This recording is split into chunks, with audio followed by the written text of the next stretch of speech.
Hello dear students, comics ട്യൂട്ടോറിയലിൻ്റെ മറ്റൊരു വീഡിയോയിലേക്ക് സ്വാഗതം.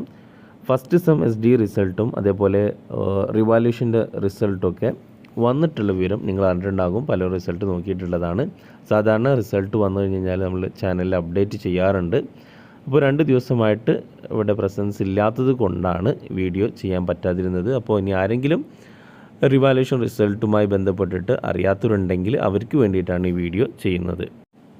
അപ്പോൾ first semester BCom BBA BCom honours BCom professional തുടങ്ങിയിട്ടുള്ള വിദ്യാർത്ഥികളുടെ 2016 മുതൽ അഡ്മിഷൻ എടുത്തിട്ടുള്ള എല്ലാവരുടെയും റിസൾട്ട് വന്നിട്ടുണ്ട്. അതേപോലെ SDE വിദ്യാർത്ഥികളുടെ റിസൾട്ടും വന്നിട്ടുണ്ട്. ഓക്കെ, അപ്പോൾ എല്ലാവരും അത് ചെക്ക് ചെയ്തിട്ടുണ്ടാകും എന്ന് വിചാരിക്കുന്നു. അപ്പോൾ റെഗുലർ സ്റ്റുഡൻസ് അതേപോലെ SDE വിദ്യാർത്ഥികളുടെ എല്ലാവരുടെയും ഫസ്റ്റ് സെമസ്റ്റർ BCom BBAയുടെ റിസൾട്ട് വന്നിട്ടുണ്ട്.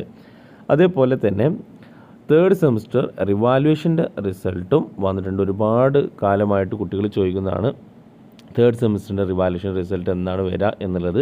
അപ്പോൾ ഇതാ തേർഡ് സെമസ്റ്ററിന് റിവാലുവേഷന് കൊടുത്തവരുണ്ട് എങ്കിൽ അവരുടെ എല്ലാവരുടെയും റിസൾട്ട് വന്നിട്ടുണ്ടാകും. അപ്പോൾ നിങ്ങൾ റിസൾട്ട് ചെക്ക് ചെയ്യുക. പിന്നെ പല കുട്ടികളും ചോദിക്കുന്നതാണ് റിവാലുവേഷൻ റിസൾട്ട് വന്നു, അതിൽ മാർക്ക് ചേഞ്ച് വന്നു കഴിഞ്ഞാൽ എന്താണ് ചെയ്യേണ്ടതെന്നുള്ളത്. സാധാരണ രീതിയിൽ റിവാലുവേഷൻ്റെ റിസൾട്ട് വന്നു കഴിഞ്ഞ് കഴിഞ്ഞാൽ അത് ഓട്ടോമാറ്റിക്കായിട്ടും അപ്ഡേറ്റ് ആകുന്നതാണ്.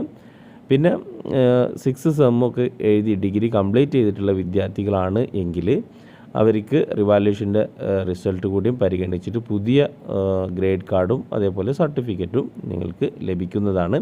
അപ്പോൾ അതിന് വേണ്ടിയിട്ട് യൂണിവേഴ്സിറ്റി നേരിട്ട് പോയി കഴിഞ്ഞാൽ പെട്ടെന്ന് തന്നെ ഗ്രേഡ് കാർഡ് നിങ്ങൾക്ക് ലഭ്യമാക്കാം. ഫസ്റ്റ് സെമസ്റ്റർ വിദ്യാർത്ഥികൾ ശ്രദ്ധിക്കുക, റിവാലുവേഷന് കൊടുക്കാനുണ്ടെങ്കിൽ പെട്ടെന്ന് തന്നെ കൊടുക്കുക.